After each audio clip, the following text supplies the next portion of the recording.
వశిష్ఠ సింహ గారి voice and అలానే ఆయన మేనరిజం ఏదైనా ఒక డైలాగ్తో చూపిస్తే వశిష్ఠ గారికి ఫస్ట్ నేను ఒక రిసార్ట్లో కలిసాను. కలిసినప్పుడు ఆయన కళ్ళజోడు పెట్టుకొని ఒక చిన్న డోర్ తీసుకొని వస్తున్నారు ఇట్లా.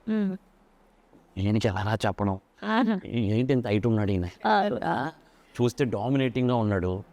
కూర్చునేసరికి వాయిస్ ఓపెన్ చేసాడు, దిస్ ఇస్ వశిష్ఠ వశిష్ఠ.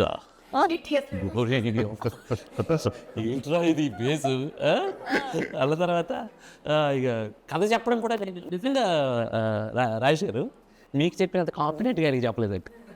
సత్యరాజ్ గారికి చెప్పినంత కాన్ఫిడెంట్గా నేను చెప్పలేదు. బికాస్ ఆఫ్ ఆయన ఏదో అది నాకు చిన్న భయం అనిపించింది. అందుకే ఒక బాణాన్ని అప్పుడు తీసుకెళ్ళా. నా స్క్రీన్ ప్లే రైటింగ్లో హెల్ప్ చేసిన నాగేంద్రని తీసుకొని వెళ్ళాను. అదే ఎప్పుడు ఫోన్ చేసినా, hi Mohan, how are you, ఎలా ఉన్నావు, ఓకేనా, ఎవ్రీథింగ్ గుడ్డా, ఓకే రైట్, ఏంటి నెక్స్ట్ ఏంటి, ఆ సౌండే సౌండ్ ఇక అలవాటు. అది ఎంతలా వాయిస్ని విన్నారంటే ఇక రాజన్ వెల్కమ్ సార్, పర్ఫెక్ట్ ఇలా దింపుతున్నారు మీరు. ఈటీవీ గణేష్ గారికి డబ్బింగ్ చెప్పేసారు వచ్చి అన్నారు, సార్ సీన్ ఏంటి అన్నారు.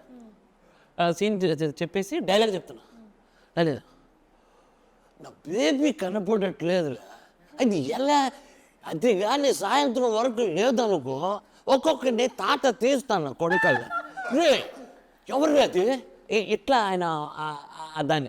నేను ప్రతి డైలాగ్ ఆయన, సార్ ఇలా వస్తారు సార్ మీరు వచ్చేసి, సార్ ఎప్పుడే బేబీ గారిని పట్టుకుంటాం సార్, రాత్రి ఎంత లేట్ అయినా కానీ తెల్లవారేసరికి మీ బేబీ మీ ఇంట్లో ఉంటుంది సార్ అని ఇలాగే చెప్పేవాడిని.